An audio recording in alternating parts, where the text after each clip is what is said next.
सो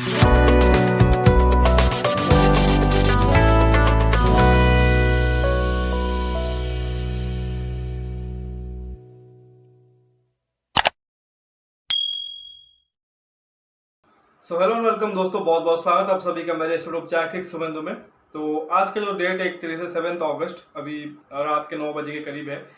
तो आज का जो 31 दिन है, कोई भी स्पोर्ट्स पर्सन इन इंडिया या जो कोई भी एक तरह से स्पोर्ट्स से जुड़ा हुआ है किसी भी फील्ड पे, चाहे वो जर्नलिस्ट हो, चाहे वो मीडिया के लोग हो, चाहे वो एक तरीके से ब्रॉडकास्टिंग में लोग हो, या जो भी एक तरीके से स्पोर्ट्स को लेके कंटेंट बना, हम जैसे छोटे क्रिएटर्स भी हो गए, या फिर अगर आप जनरली फैंस के बारे में सोचो, तो आई थिंक आज का दिन एक तरह से कोई भी याद रखना नहीं चाहेगा, क्योंकि इंडियन स्पोर्ट्स में कुछ वैसा घटा है।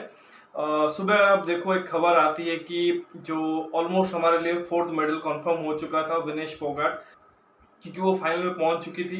फर्स्ट फीमेल रेसलर थी जो कि रेसलिंग के फाइनल में पहुंची थी, और हमें इंश्योर कर दिया था कि एक मेडल तो डेफिनेटली आ रहा है। और हम सबको उम्मीद था, जिस तरह से उन्होंने पिछले दिन अगर आप देखो अपने मैचेस खेले थे, कि गोल्ड मेडल जरूर एक तरह से लाएंगे। और इनफैक्ट उनकी जो एक तरह से स्टोरी रही है पिछले 1-1.5 साल में, आई थिंक जिस तरह से आई थिंक उनका जो एक तरह से प्रोटेस्ट रहा था एक तरीके से रेसलिंग एसोसिएशन के अगेंस्ट, मतलब जो भी एक तरह से वहाँ पे केस हुआ था, उनके साथ सही से ट्रीटमेंट नहीं हुआ था, उनको बहुत ही गलत तरीके से एक तरह से व्यवहार किया गया था। ऑब्वियसली उस चीज़ के बारे में उतना जानकारी मुझे नहीं है, तो ऑब्वियसली आप उस चीज़ के बारे में जाके देख सकते हो, उनके बारे में न्यूज़ में है एक तरीके से चीज़ें। तो उसके बाद से जिस तरह से उन्होंने मेहनत करके यहाँ पे पहुंचे थे और एक मेडल इंश्योर कर दिया था, पूरा देश एक तरह से सेलिब्रेट कर रहा था कि एक मेडल आ रहा है, और गोल्ड मेडल आ जाता तो फिर बहुत एक तरह से बड़ा मोमेंट होता। बट सुबह सुबह खबर यह आता है कि ओवरवेट के चलते अगर आप देखो तो वो डिस्क्वालीफाई हो चुके हैं फाइनल से, और उनको एक तरीके से सिल्वर मेडल भी नहीं मिलेगा। दैट मीन्स कि वो कोई भी मेडल एक तरह से उनको नहीं मिलेगा, वो पार्टिसिपेट नहीं कर पाएंगे फाइनल मैच में। और सिर्फ 100 ग्राम से एक तरीके से उनका एक तरह से वजन बढ़ा था, जो कि रिक्वायर एक तरह से होता है। आई थिंक शायद 50 kg के एक तरह से कैटेगरी में वो थे। पता नहीं कि जस्ट एक दिन पहले उन्होंने एक तरीके से 3 मैचेस खेले, तीनों मैचेस जीते उस कैटेगरी के अंडर, उसके बावजूद कैसे एक तरीके से अगले दिन एक तरह से उनका वजन बढ़ गया और 100 ग्राम से वो एक तरह से चूक गई।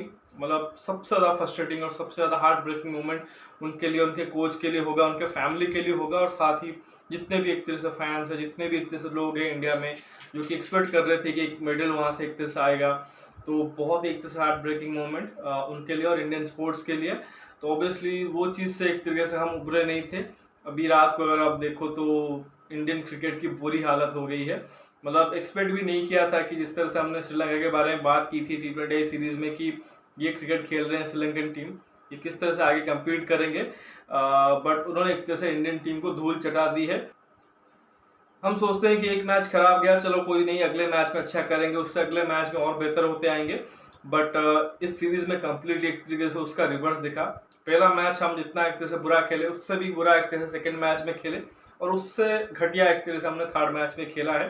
First match was tie, 230 Sri Lanka ने किए थे पहले बैटिंग करते हुए, और हम उसी स्कोर पे रुक गए। और वहाँ पे देखो जो उनके वहाँ पे ऑफिशियल्स थे, अंपायर थे, उनसे गलती हुई कि लॉ के हिसाब से वहाँ पे सुपर ओवर बनता था, बट उन्होंने वहाँ पे कंडक्ट नहीं कराया, पता नहीं क्यों, वरना वहाँ पे हो सकता है कि इंडिया एक मैच जीत जाता। बट उसके अलावा देखो सेकेंड मैच में उन्होंने अपने आप को और बेहतर किया, 240 इस बार बनाए, 10 रन ज़्यादा बनाए, बट हम एक तरीके से और भी बुरा क्रिकेट खेले और 32 रन से मैच हार गए। और आखिर मैच में आता अगर आप देखो हम 110 रन से मैच हारे हैं। उन्होंने वंस अगेन थोड़ा बेहतर किया, 240 से 248 तक गए, 8 रन ज़्यादा बनाया, बट हम यहाँ पर आप देखो सिर्फ और सिर्फ 138 रन पे ऑल आउट हो गए, और 110 रन के बहुत बड़े मार्जिन से मैच हार गए हैं। और एक ऐतिहासिक दिन श्रीलंकन क्रिकेट के लिए भी रहा है, क्योंकि लास्ट टाइम जब एक तरीके से श्रीलंका ने इंडिया को ओडीआई सीरीज में हराया था श्रीलंका में, तब तक शायद ये सोशल मीडिया उस वक्त उतना एक तरह से आया नहीं था, हम पैदा भी नहीं हुए थे। 1997 का एक तरह से साल था, 27 साल पहले। आप सोचिए कि 2 दशक के बाद अगर आप देखो हम एक तरीके से इंडियन टीम को श्रीलंका में हारता हुआ देख रहे हैं। पिछले कई टूर रहे हैं वहाँ पर, आप देखो हमने स्ट्रगल जरूर किया है स्पिन के अगेंस्ट, बट वो एक आधा मैच रहा है जहाँ पे हमने एक तरह से फंबल किया है। बट इस तरह से पूरे सीरीज में हम क्लूलेस दिखे हैं। सिर्फ एक रोहित शर्मा इकलौते ऐसे बैट्समैन थे जिन्होंने एक तरीके से कुछ एप्लीकेशन दिखाई, जिन्होंने एक तरीके से दिखाई कि किस तरह से बैटिंग होती है। और उसके बाद सारे के सारे बैट्समैन हमारे, including Virat Kohli, the number 1 batsman in current era, उनके पास भी श्रीलंकन स्पिनर का एक तरह से कोई तोड़ नहीं था। लगातार 3 मैच में वो एलबीडब्ल्यू आउट हुए हैं, मतलब वो ठीक तरीके से बॉल को रीड नहीं कर पाए हैं। मतलब ये बिलीव करना बहुत मुश्किल है, बट वैसा ही हुआ है। और जितने भी हमारे एक तरीके से बैटर्स है, सबको आजमा दिया गया। वो एक्सपेरिमेंटेशन जो कि एक तरीके से नहीं होनी चाहिए थी वो हुई, और कुछ रिजल्ट निकला नहीं। फिर उसके बारे में बात करेंगे, बट जैसा ही कहा कि जो सुबह एक तरीके से हार्ट ब्रेक मिला था, उसके सामने कुछ भी नहीं है। और पिछले दिन तो हमें हॉकी में भी एक तरीके से एक झटका लगा था। सेमीफाइनल मैच हम खेल रहे थे, उम्मीद कर रहे थे कि ऐतिहासिक मोमेंट वहां पे भी बनेगा जब हम एक तरह से गोल्ड मेडल मैच के लिए एक तरह से क्वालिफाई करेंगे और गोल्ड मेडल जीतेंगे। बट वहां पे भी एक तरह से हम जर्मनी से हार गए। आखिरी मोमेंट में हम एक तरह से हारे हैं मैच। काफी एक तरह से कड़ी टक्कर रही। हमने इससे पहले ऑस्ट्रेलिया, ग्रेट ब्रिटेन जैसी टीमों को हराया था। बैडमिंटन में जब लक्ष्य सेन हारे थे, एक तरीके से लगातार नॉकआउट मैचेस हारे थे और वहां पे भी मेडल नहीं मिला था। बहुत ज्यादा हार्ट ब्रेकिंग मोमेंट था, क्योंकि लक्ष्य सेन जिस तरह से खेल रहे थे, पूरा का पूरा उम्मीद था कि कम से कम यहाँ पे तो एक तरह से मेडल आ जाएगा। बट एक के बाद एक तरीके से इवेंट में हमें हार्ट ब्रेकिंग मिली है। एंड जो एक तरह से आज मॉर्निंग में हुआ रेसलिंग में, that was the most heart breaking moment. तो खैर बहुत ज़्यादा इस पर एक तरह से बात नहीं करेंगे। आप जाके एक तरह से देख सकते हो ओलंपिक्स में और इवेंट्स हो रहे हैं। बट क्रिकेट पे ही बात करेंगे, जो एक तरह से अभी मैच खत्म हुआ है, सीरीज खत्म हुआ है, और क्या एक तरीके से सीरीज का आउटकम एक तरह से निकल के आया है इन टर्म्स ऑफ जिस तरह से इंडिया ने जो एक्सपेरिमेंट किए हैं उसके बारे में बात करेंगे। तो सबसे पहले तो देखिए 3-0 से हम हार सकते थे, बट 2-0 से हारे हैं, एक मैच टाई हो गया है। अब इस पर हम क्या ही कहें, जब एक तरह से सीरीज स्टार्ट नहीं हुआ था, हम एक्सपेक्ट यही कर रहे थे कि यहाँ पे टीम इंडिया जो कि आराम से 3-0 से एक तरह से जीत के आएंगे, डोमिनेट करके आएंगे। बट जहां तक श्रीलंकन टीम की बात करें, आई थिंक सबसे पहले तो क्रेडिट उनको देना पड़ेगा, क्योंकि अगर आप देखो शुरुआत से ही उनको झटके लग गए थे। उनके 4 प्रमुख तेज गेंदबाज अवेलेबल थे नहीं, इंजरी के चलते बाहर थे। मैंने आई थिंक पिछले वीडियो में डिस्कस किया हुआ है। हसरंगा पहले मैच के बाद अच्छा परफॉर्मेंस करके वो बाहर हो गए। तो उन्होंने एक अच्छा काम किया कि जो पिचेस थी उसको स्पिन फ्रेंडली बनाई, और जो उनके स्पिनर्स थे उनको एक तरीके से यूटिलाइज किया। अगर आप देखो अभी रिसेंटली वो लंकन प्रीमियर लीग खेल के आए हैं, तो उनके बैटर्स को और उनके जो स्पिन गेंदबाज को अच्छा खासा आइडिया था इन कंडीशन में किस तरह से खेलना है, किस तरह से बैटिंग को पेस करना है, इनिंग्स बनाना है।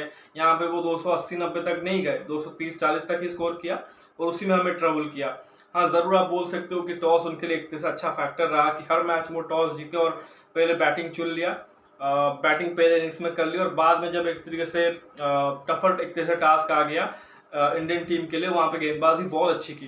बट ये भी आपको दाद देनी पड़ेगी जिस तरह से उनके बैटर्स ने अडाप्ट किया, स्पेशली एट द टॉप। और आप देखो तो पथुम निशंका ने अच्छा किया था स्टार्ट, बाद में देखो अभिषेक फर्नांडो और कुशल मेंडिस ने इस मैच में अच्छा किया। मिडिल ऑर्डर में आप देखो कमिंदो मेंडिस या दुनित वलेलगे हो गए, उन्होंने पिछले मैचेस में अच्छे किए थे। तो मिलकर अगर आप देखो ओवरऑल देखो, उन्होंने हर मैच में आई थिंक वो टोटल बना दिया है जहाँ पे एक तरीके से वो फाइट कर सकते थे, और उन्होंने मोर देन फाइट किया है। और काफी कन्विंसिंगली आप देखो 2 मैच इंडिया को हराया है। एक मैच वहां पे ऑब्वियसली एक तरह से टाई हो गया था, पहला वाला मैच था। लेकिन उनकी गेंदबाजों की भी तारीफ करनी बनती है, क्योंकि सिर्फ और सिर्फ एक तेज गेंदबाज उनके पास थे, असिता फर्नांडो।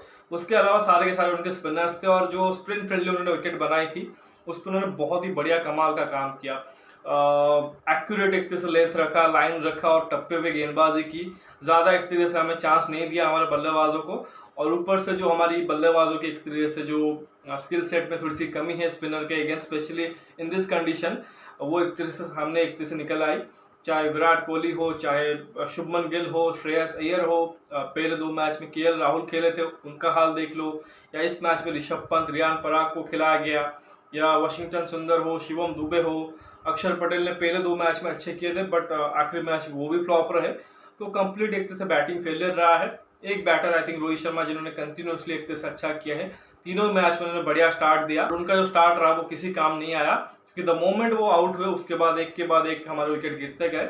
और जो एक तरह से कोलैप्स हम एक्सपेक्ट कर रहे थे कि श्रीलंका का घटेगा, जिस तरह से T20 में हुआ था, हम बात कर रहे थे ना कि 30 पे 7 आउट हो गए हैं, 31 पे 5 आउट हो गए हैं, वही हाल हमारा भी रहा है। फर्स्ट गेम में हम 75 पे 0 थे, चेजिंग 230, बट उसके बाद हमारे लगातार 4-5 विकेट गिर गए थे। सेकेंड मैच पे 97 पे 0 से हम वंस अगेन 208 पे ऑल आउट हो गए, और इस मैच में अगर आप देखोगे तो हम 37 रन पे 0 आउट थे, और वहां से 138 पे ऑल आउट हो गए। तो बहुत ही खराब परफॉर्मेंस रही है, बहुत ही घटिया बैटिंग परफॉर्मेंस रही है टीम इंडिया की तरफ से।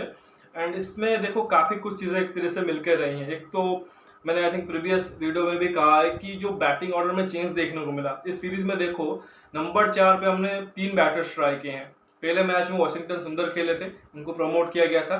दूसरे मैच में शिवम दुबे खेले थे, उनको प्रमोट किया गया था। और तीसरे मैच में आज ऋषभ पंत को खिलाया गया, केएल राहुल को ड्रॉप किया गया था, ऋषभ पंत आए थे और इस मैच में वो एक तरह से नंबर 4 पे आए। जबकि श्रेयस अय्यर ने, अगर आप देखो, पिछले 2-3 सालों से लगातार नंबर 4 पे अच्छा किया है जब जब वो एक तरह से अवेलेबल हुए हैं। इंजरी के साथ जूझते रहे हैं, बट उसके बावजूद देखो उन्होंने रिसेंट टाइम्स में, आई थिंक 2019 के वर्ल्ड कप के बाद से अगर आप देखो, उन्होंने जो नंबर 4 का पोजीशन था उसको फिक्स कर दिया था और बहुत अच्छा किया था वर्ल्ड कप में। और उनके साथ यार आप केएल राहुल को भी देखो तो उनको एक तरीके से अभी 2-3 साल पहले एक तरह से कहा गया था कि आप मिडिल ऑर्डर में जाओ, आप विकेट कीपिंग भी करो, एक तरीके से नंबर 5 पे भी बैटिंग करो और अडाप्ट करो उस सिचुएशन को। उन्होंने बहुत अच्छी तरीके से किया था। बट इस मैच में आप देखो उनको सरप्राइजिंगली ड्रॉप कर दिया गया।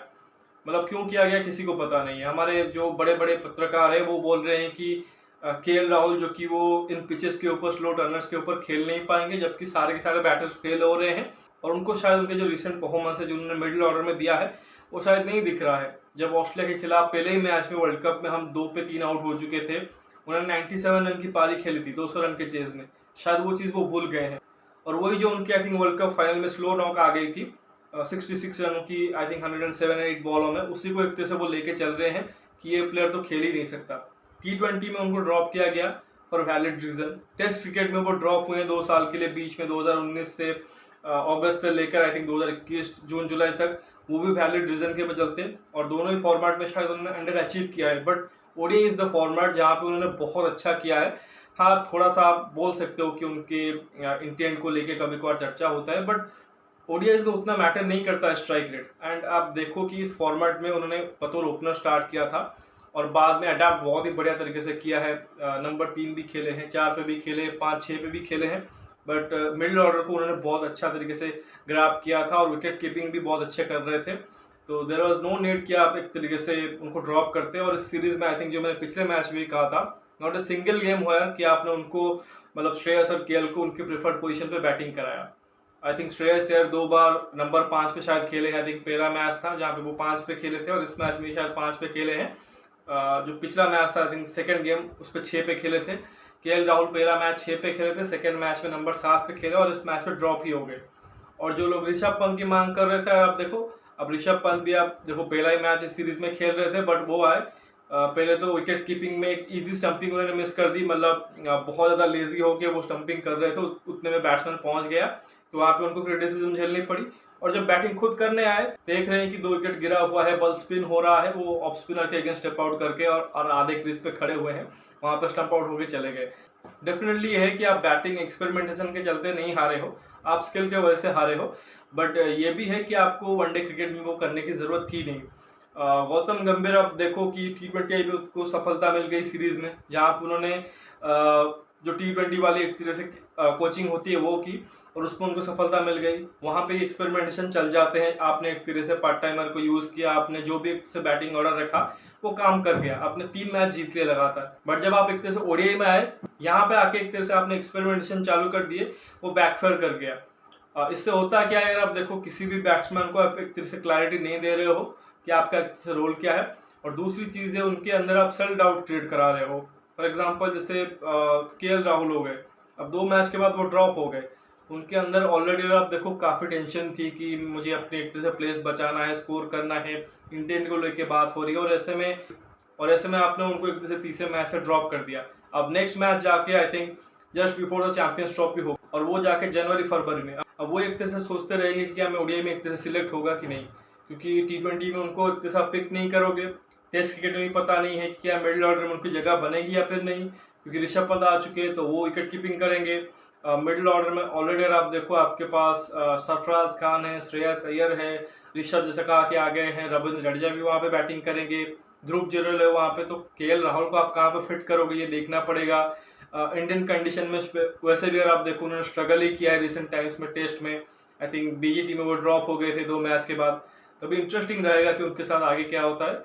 बट श्योरली अगर आप देखो तो आपने ये जो मिडिल ऑर्डर में छेड़छाड़ की है वो लेफ्टी राइटी के चक्कर में वो आपको एक तरह से फायदा नहीं करके गया है। इवन श्रेयस अय्यर देखो वो भी फेल रहे हैं। अब डेफिनेटली बोलो कि स्किल सेट के ऊपर एक तरह से बात आएगी, कि चलो आप एक पोजीशन नीचे खेले या 2 पोजीशन नीचे खेले, बट सिचुएशन तो आपके लिए एक तरह से अंडर कंट्रोल ही थी, तो आपको वहाँ पे अच्छा करना चाहिए था। बट वहाँ पे आप स्पिन के अगेंस्ट फंस के आउट हुए हैं। आई थिंक उस पर एक तरह से तो आप काम कर सकते हो, बट ऐसा एक ये जो एक तरीके से मिक्सचर आप कर रहे हो, आई थिंक वो ओडीआई क्रिकेट में ज़रूरत नहीं है। पिछले वीडियो में भी कहा था, इस वीडियो में भी कह रहा हूँ, और आगे भी आई थिंक मैं एक तरह से वही चीज़ बोलूँगा कि T20 क्रिकेट में आप एक्सपेरिमेंटेशन कर सकते हो। ओडीआई क्रिकेट में बहुत ज़्यादा ज़रूरत हुई, एक आधा बदलाव कर सकते हो बैटिंग ऑर्डर में, बट ये सब करने की ज़रूरत थी नहीं और आपने किया है। और अभी आप रिजल्ट देख रहे हो, आपको कुछ भी नहीं मिला है इस सीरीज़ में। क्या आपने एक तरह से पाया है? एक पॉजिटिव आप बोलोगे कि रोहित शर्मा ने जिस तरह से अप्रोच को एक तरह से बरकरार रखा है। अब काफ़ी लोग ये कह रहे हैं कि रोहित शर्मा सिर्फ पावर प्ले में बैटिंग करके आउट हो रहे हैं, उनको लॉन्ग जाना चाहिए। भाई देखो, ऐसा है 2022 तक वो वही चीज़ कर रहे थे, उनको रिजल्ट नहीं मिल रहा था। 2019 वर्ल्ड कप में 5 शतक उन्होंने मार दिए थे, 650 रन के करीब उन्होंने बनाए थे, but team India world cup नहीं जीत पाई थी, सेमीफाइनल हार गई थी।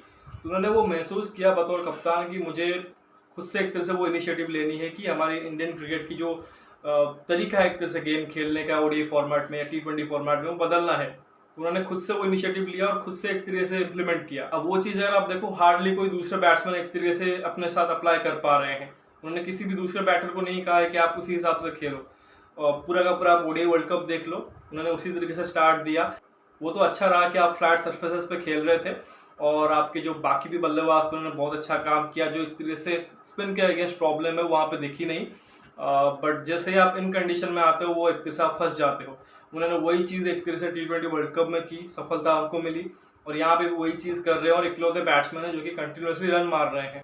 तो अगर आप इस स्टेज पे उनको दोबारा बोलो कि आप अपने एक तरह से पुराने अंदाज में चले जाइए, आप सोचिए कि हमें बड़े स्कोर करने हैं, शायद वो चले जाएंगे और सफल भी हो जाएंगे, बट उसका कोई मतलब नहीं होगा, क्योंकि उन्होंने जो चीज़ एक तरह से चेंज की है वो इंडियन क्रिकेट के फायदे के लिए उन्होंने एक तरह से की है। आप सोचिए, आप ओडीआई में 230-40 चेस कर रहे हो और 10 ओवर में आपके 70-75 बन गए हैं, और विकेट जो कि वो एक आधा ही गिरा है, तो आपके पास तो बहुत अच्छा चांस है कि आपको 120-30 रन और बनाने हैं। आपके पास 40 ओवर पड़े हुए हैं, आराम से बनाओगे, बट इसी सीरीज में हमने देखा है वो भी नहीं बना। तो रादर ब्लेमिंग रोहित शर्मा की वो पावर प्ले के बाद एक तरह से खेल नहीं पाते हैं या जल्दी आउट होके चले जाते हैं, आप ये सोचो कि आपके जो बाकी जो बैटर्स है वो क्या कर रहे हैं। इस पर्टिकुलर मैच में नंबर 9 पे वाशिंगटन सुंदर आ रहे थे, 9 नंबर तक हमारी बैटिंग थी, बट उसके बावजूद सबसे बुरा हम इसी मैच में ही हारे हैं 110 रन से। तो आई थिंक उस पर आई डोंट थिंक कि रोहित शर्मा की जो बैटिंग स्टाइल है वो कोई एक तरीके से अफेक्ट कर रहा है। ये है कि आपके जो बाकी के बैटर्स है वो अपना एक तरह से जो प्राइमरी गेम है वही नहीं खेल पा रहे हैं। अभी थोड़ी देर पहले बता रहा था कि विराट के साथ, विराट नंबर 1 बैटर है इस वक्त इस करंट जनरेशन के, बट लगातार 3 मैच में लेग बिफोर आउट हुए हैं।